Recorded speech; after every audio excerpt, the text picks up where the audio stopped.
1. Pencemaran air. Pencemaran air adalah suatu perubahan keadaan di suatu tempat penampung air seperti danau, sungai, lautan, dan air tanah akibat aktivitas manusia. Adapun dampak positif dari pencemaran air untuk usaha perkotaan, industri, dan pembangkit listrik tenaga air. Dan adapun dampak negatif dari pencemaran air yaitu meracuni makanan hewan dalam air, merusak ekosistem sungai dan danau. Berikut ini jenis-jenis limbah yang dampak menyebabkan pencemaran air. A. Limbah padat. Limbah padat dapat berupa butiran kasar ataupun halus. Pencemaran air akibat limbah padat umumnya ditandai dengan perubahan warna air. B. Limbah organik. Limbah organik merupakan limbah yang mudah mengalami pembusukan akibat aktivitas mikroorganisme. C.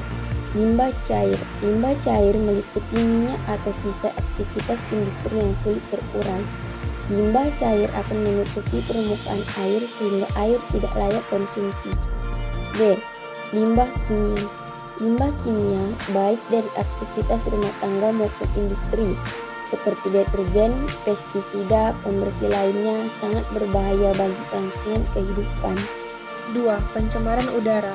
Makhluk hidup sangat memerlukan oksigen dari kandungan udara yang dihirup untuk melakukan aktivitas pembakaran dalam metabolisme tubuh. Beberapa polutan yang menyebabkan udara mengalami pencemaran, diantaranya sebagai berikut. A. Oksida karbon. Molekul oksida karbon dapat berupa karbon monoksida, CO atau karbon dioksida CO2. Tingginya kandungan karbon di udara akan menyebabkan beberapa masalah bagi lingkungan hidup, antara lain sebagai berikut. 1. Efek rumah kaca, yaitu meningkatnya suhu bumi akibat sinar matahari yang masuk ke dalam atmosfer terperangkap dan tidak dapat dipantulkan kembali keluar.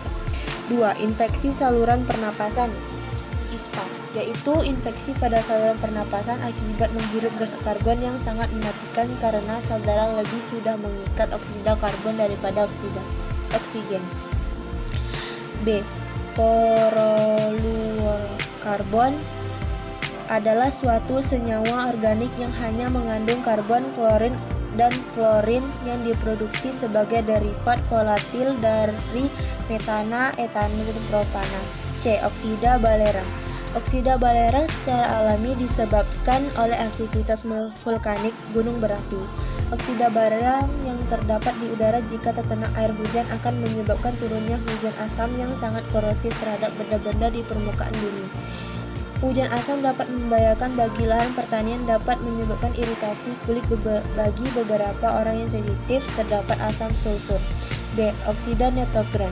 Terdapat dua bentuk senyawa yaitu nitrogen dioksida NO2 dan nitrogen oksida NO.